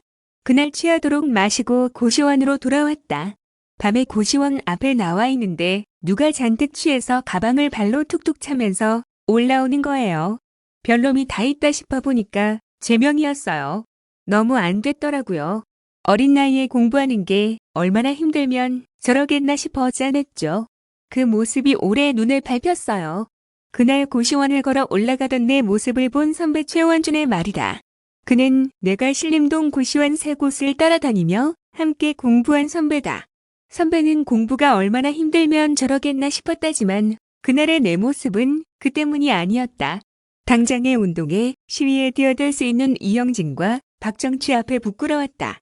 동기들에게 빚을 지고 있다는 마음을 지울 수 없었다. 변명을 하자면 그때도 지금도 나는 지극한 실용주의자이며 현실주의자이다. 저 멀리 보이는 대회보다 공장을 다니는 여동생의 아픔이 더 가까웠는지도 모른다. 동기들에 대한 부채감을 없애는 방법은 약속을 지키는 것이었다. 변호사가 되어 약자들과 함께하겠다는 약속, 그것이다. 박정추와 술을 마시던 그 밤 마음은 소주보다 쓰렸다. 이재명의 외자서전 에피소드 29번째. 정신 차려라. 재명아, 사법고시 2차 시험 날짜가 다가오고 있었다. 가족, 친척, 교수님들까지 내가 2차에 합격할 것으로 믿었다. 2차에서 떨어지면 내년에 다시 1차부터 준비해야 하는데 내년부터는 돈 나올 곳이 없었다. 게다가 사법고시 합격해서 어려운 사람들과 함께하겠다던 친구들과의 약속도 있으니 처절한 마음가짐으로 매진해야 했다. 그런 다짐은 당시 일기장의 수시로 등장한다. 지금부터 전쟁이다. 처절히 싸우겠다. 공부란 의식 없는 황소처럼 아둔하게 하는 것이다. 한번 떨어져 볼래? 정신 차려라. 재명아, 마음을 다잡고 공부한 끝에 85년 7월 2차 시험을 봤다. 잘 본 것 같았다. 걱정했던 민법도 무난하게 답을 썼다. 시험이 끝난 후 다시 자전거를 타고 전국 일지에 나섰다. 이번엔 혼자였고 동해안을 타고 내려가 남해와 서해를 돌았다. 집에 돌아온 건 18일 후였다. 매일 쉬지 않고 달린 덕분이었다. 1구 합격자 발표가 났다. 놀랍게도 명단에 내 이름이 없었다. 믿을 수 없었다. 종합 점수는 합격점을 훨씬 넘는 상위권이었지만 상법이 39.66점으로 과락 기준인 40점에서 0.34점 부족했다. 3위는 채점관 중 2명은 40점을, 1위는 39점을 준 것으로 보는 게 맞았다. 무엇이 잘못되었을까? 직접적으로는 상법에서 문제를 잘못 보고도 확인하지 않고 대충 쓴 것이 원인이었고, 간접적으로는 첫술에 1차에 합격한 것이 원인이었다.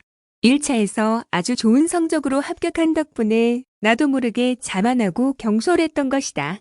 낙방이 믿기지 않아 술 마시고 울었다. 그날 책가방도 잃어버렸다.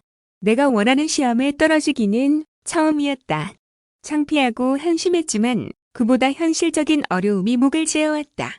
다시 1년 공부를 해야 하는데 무슨 돈으로 할 것인가? 물론 지금 생각하면 그때의 실패가 내 인생에 큰 도움이 되었다고 여긴다.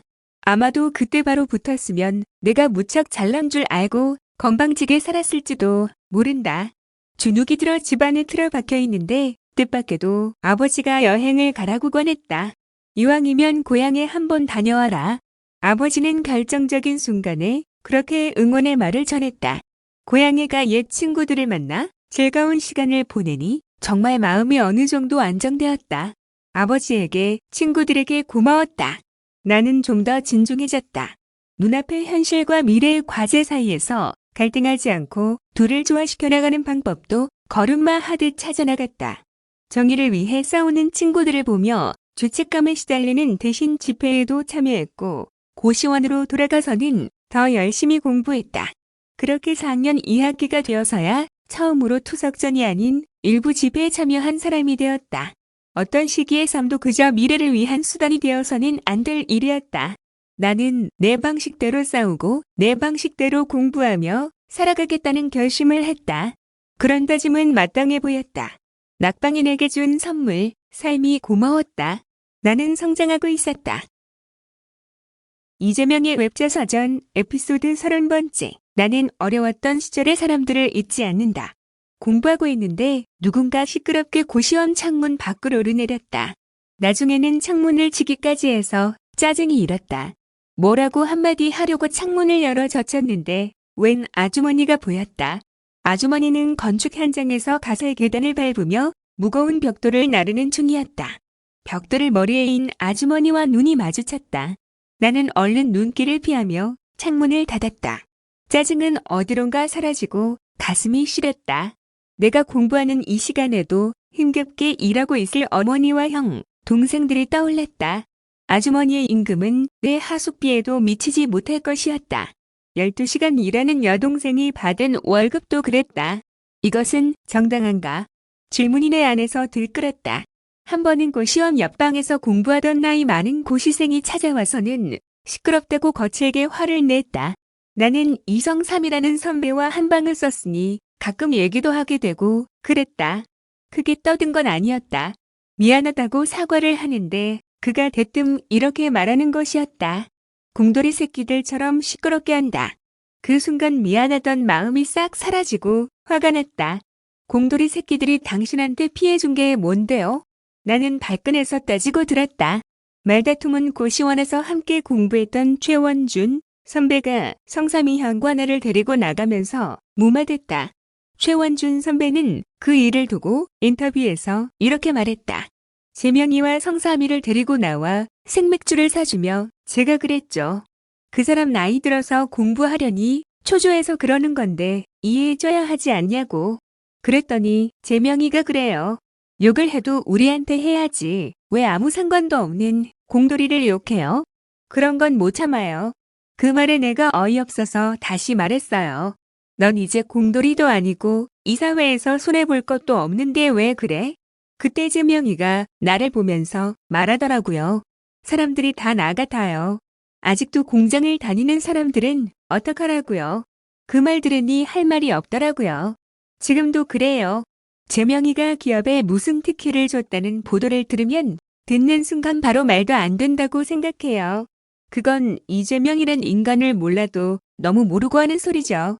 과거에 어렵게 살았던 사람들은 두 가지 길을 간다고 한다. 과거를 지워버리고 더 나은 삶을 추구하는 경우, 또 하나는 살아왔던 과거의 뿌리를 두고 그 어려웠던 상황을 해결하려고 끊임없이 의지를 갖는 경우. 나는 어느 쪽일까? 나는 가난하고 어려웠던 시절의 사람들을 잊지 않는다. 내가 어디에 있든 내 뿌리는 그곳이고 나는 거기서 출발한 사람이다. 혼자 잘 먹고 잘 살자고 여기까지 오지는 않았다.